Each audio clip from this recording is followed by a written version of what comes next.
बेटा, हमारा एक्सीडेंट हो गया है। मुझे तो शायद चोट नहीं आई, लेकिन तेरी माँ की हालत गंभीर है।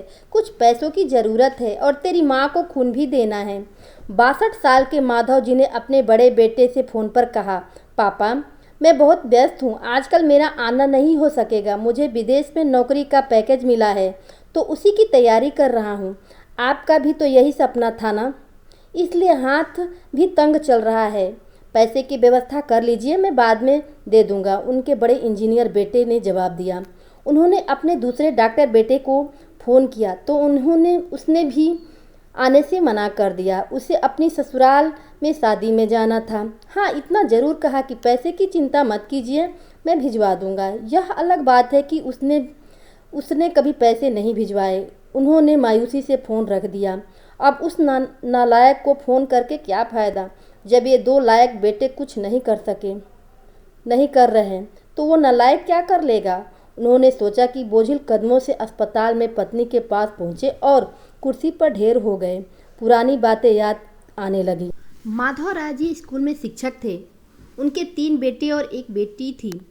बड़ा इंजीनियर और मंझला डॉक्टर था। दोनों की शादी बड़े घराने में हुई थी और अपनी पत्नियों के साथ अलग अलग शहरों में रहते थे। बेटी की शादी भी उन्होंने बड़ी खूब धूमधाम से की थी। सबसे छोटा बेटा पढ़ाई में ध्यान नहीं लगा पाया था। 11वीं के बाद उसने पढ़ाई छोड़ दी और घर में रहने लगा। कहता था, मुझे नौकरी नहीं करनी, अपने माता पिता की सेवा करनी। इस बात पर मास्टर साहब उससे बहुत नाराज थे। उन्होंने उसका नाम ही नालायक रख दिया।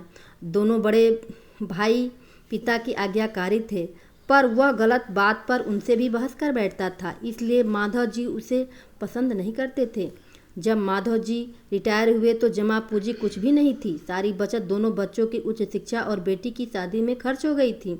शहर में एक घर, थोड़ी जमीन और गांव में थोड़ी सी जमीन थी। घर का खर्चा उनकी पेंशन से चलता था। माधव जी को जब लगा कि छोटा सुधरने वाला नहीं, तो उन्होंने बंटवारा कर दिया और उनके हिस्से की जमीन उसे देकर गांव में रहने को भेज दिया। हालांकि वह जाना तो नहीं चाहता था, पर पिता की जिद के आगे झुक गया। गांव में ही झोपड़ी बनाकर रहने लगा। माधव जी सबसे अपने दोनों होनहार के लायक बेटों की बड़ाई करते थे। उनका सीना गर्व से चौड़ा हो जाता था, पर उस नालायक का नाम भी नहीं लेते थे। 2 दिन पहले दोनों पति पत्नी का एक्सीडेंट हो गया था। वह अपनी पत्नी के साथ सरकारी अस्पताल में भर्ती थे और डॉक्टर ने उनकी पत्नी को ऑपरेशन करने को कहा था। पापा पापा सुनकर तंद्रा टूटी तो देखा, सामने वही नालायक खड़ा था। उन्होंने गुस्से से मुंह फेर लिया, पर उसने पापा के पैर छुए और रोते हुए बोला, पापा, आपने इस नालायक को क्यों नहीं बताया? पर मैंने भी आप लोगों को जासूस छोड़ रखे हैं। खबर मिलते ही भाग आया हूँ। पापा के विरोध के बावजूद उसने उसने उनको एक बड़े अस्पताल में भर्ती कराया, माँ का ऑपरेशन कराया और अपना खून दिया। दिन रात उनकी सेवा में लगा रहता कि एक दिन गायब हो गया। वह उनके बारे में फिर बुरा सोचने लगे कि तीसरे दिन वो वापस आ गया। महीने भर में ही माँ एकदम भली चंगी हो गई। वह अस्पताल से छुट्टी लेकर उन लोगों को घर ले आया। माधव जी के पूछने पर बताया कि यह खरोती अस्पताल था, पैसे नहीं लगे हैं, घर में नौकरानी थी ही। वह उन लोगों को छोड़कर वापस गांव चला गया। धीरे धीरे सब कुछ सामान्य हो गया। एक दिन यूं ही उनके मन में आया कि उस नालायक की खबर ले जाए। दोनों जब गांव के खेत पर पहुंचे तो झोपड़ी में ताला देकर चौंके। उनके खेत में काम कर रहे आदमी से पूछा तो वो बोला, ये खेत अब मेरे हैं।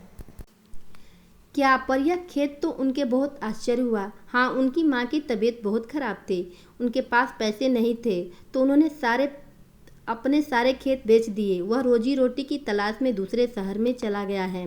बस यही झोपड़ी उनके पास रह गई है। यह रही उनकी चाबी, उस आदमी ने कहा। वह झोपड़ी में दाखिल हुए तो बरबस उस नालायक की याद आ गई। टेबल पर पड़ा लिफाफा खोलकर देखा तो उसने रखा अस्पताल का 9 लाख का बिल। उनको मुंह चिढ़ने लगा।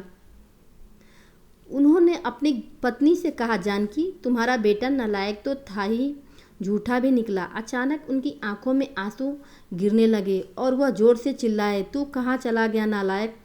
अपने पापा को छोड़कर एक बार वापस आ जा, फिर मैं तुम्हें कहीं नहीं जाने दूंगा। उनकी पत्नी के आंसू भी बहे जा रहे थे और माधव जी को इंतज़ार था कि अपने नालायक बेटे को अपने गले से लगाने का। और सचमुच बहुत नालायक था वो।